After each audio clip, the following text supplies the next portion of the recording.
jẹ́ ń gbá ń jẹ tàyà kì í jẹ́ kó yẹ kó yẹn ló máa mú létà.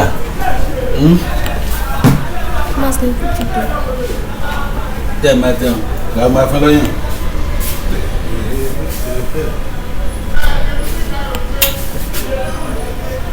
They come and help us and share fish. Hey, we should help us share fish. They come and We are not smoking.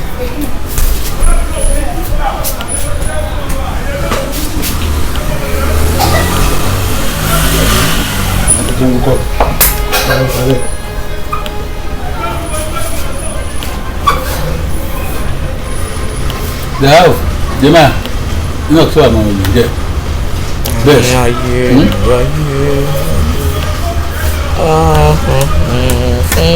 That tomorrow everybody is better at that thing. Eléyìí máa lọ dúnjẹ tán ní sinmi máa di pa. They will share for us, so I'll share it. Daddy, no shit.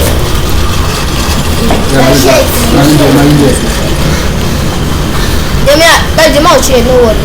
Daddy, shit. Daddy, no shit. Don't worry. Daddy, no shit.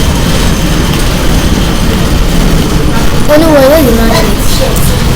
The people should know where Daddy, no shit. Daddy, no shit.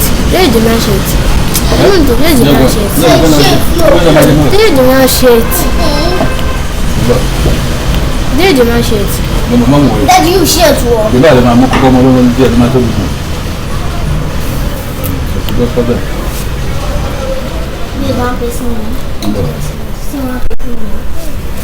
If that shit like this one, they won't take some, take this one. Then can you shit like this? I choose A.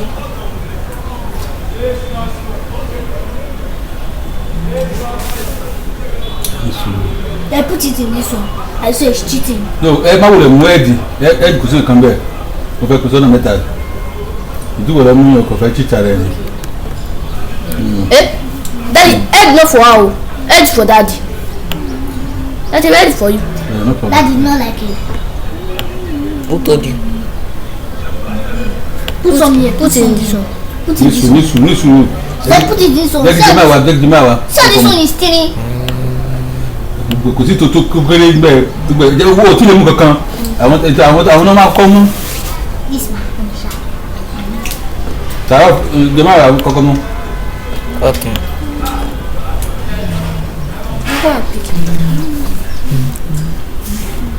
I'm going to pick. I'm going to pick this. Me and pick this one. I'm going to put this aside, please. Don't eat it.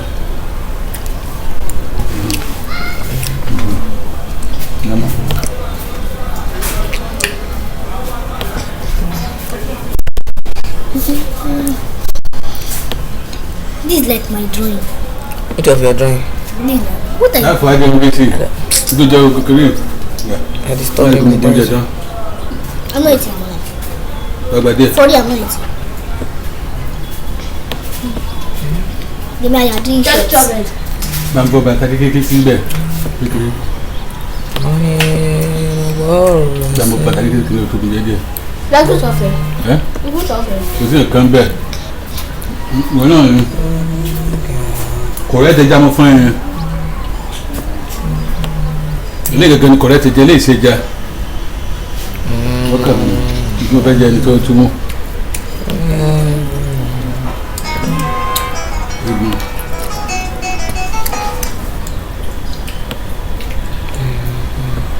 Hello? Báwo ni? I take one I know. Eh? No, I'm too small. I do. How many people lose register there? No, but I'm too dead. A lot. Enjoy the ballon. June 12. Look, 6,000. No, 11. 11.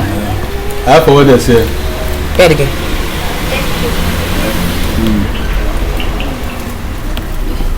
That's it.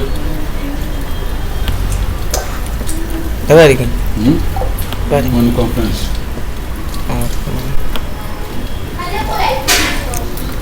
So how much conference? Conference. Okay, school long do one lo. School. That's one night conference. I had the man choose the biggest one. Okay, for all the church member. For the church member. Come out to conference. Okay.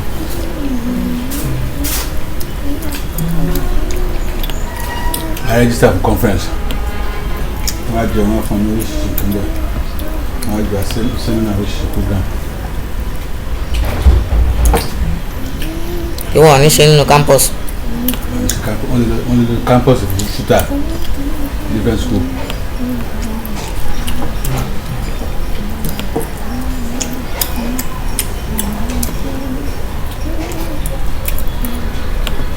You could not experience the conference here.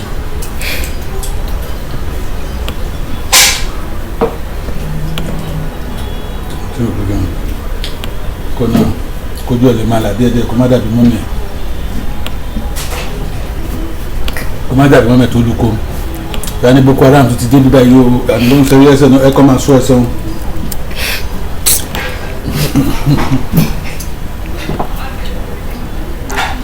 ọ̀pọ̀lọpọ̀ jẹ náà tó pariwo lórí ọ̀dẹ́ ìlọ di kìíní ìwà kó wà mí wà lẹ́nu kan tó ṣe táwọn máa kókó sí ara ẹ̀.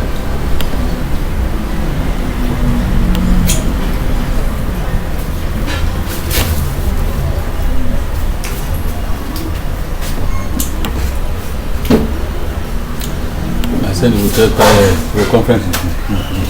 Conference.